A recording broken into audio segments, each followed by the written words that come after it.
Welcome to Evolution of Self with me, Britannia.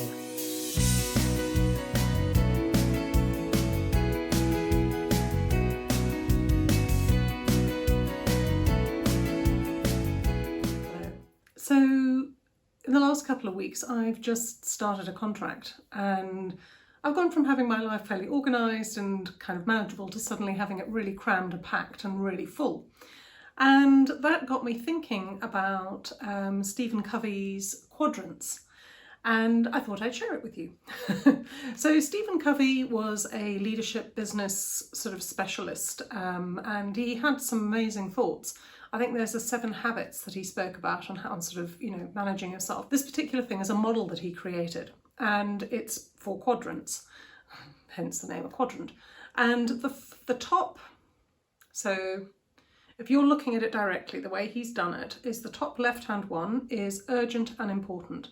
And those are your sort of unexpected things that come up that have to be dealt with because they're urgent and they're important. Now, the quadrant to the right of that, so the top right-hand quadrant, is not urgent but important. And I'm going to come back to that one because that one is the key. That is why I'm doing this week. And then beneath that, so bottom left, is not urgent but important.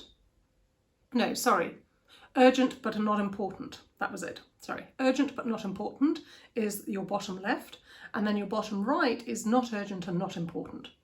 Now, as I've just explained, the urgent and important stuff. Sorry, normally I have a diagram in front of me and it's much easier to explain it when I can see it in a diagram. I'm having to dredge up a diagram in my head and try and narrate it, which is confusing me.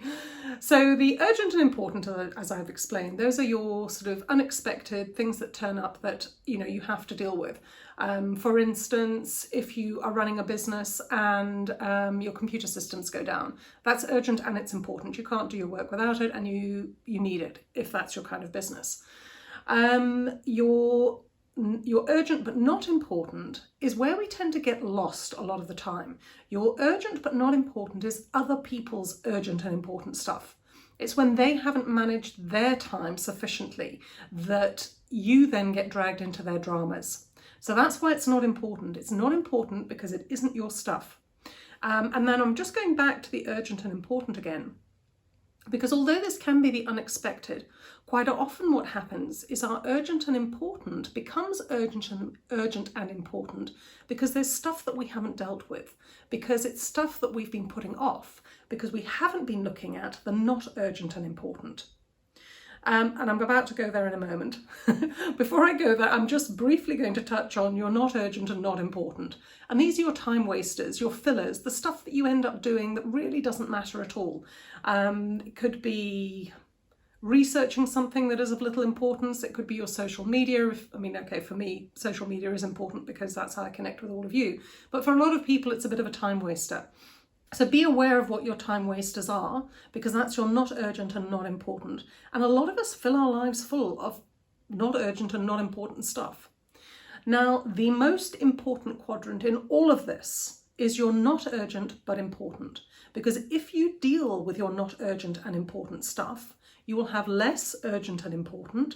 But more importantly than that is that you will be looking after yourself. Because in the not urgent and important stuff, you are the priority. Your stuff is the priority.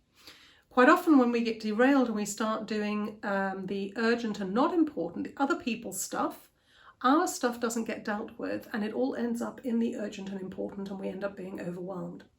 Now, in this not urgent and important stuff, and the reason I'm sharing this is because my diary has suddenly become really full, I could very easily stop prioritising my own health and fitness, because I have to get up earlier and it takes more effort and water and all the excuses.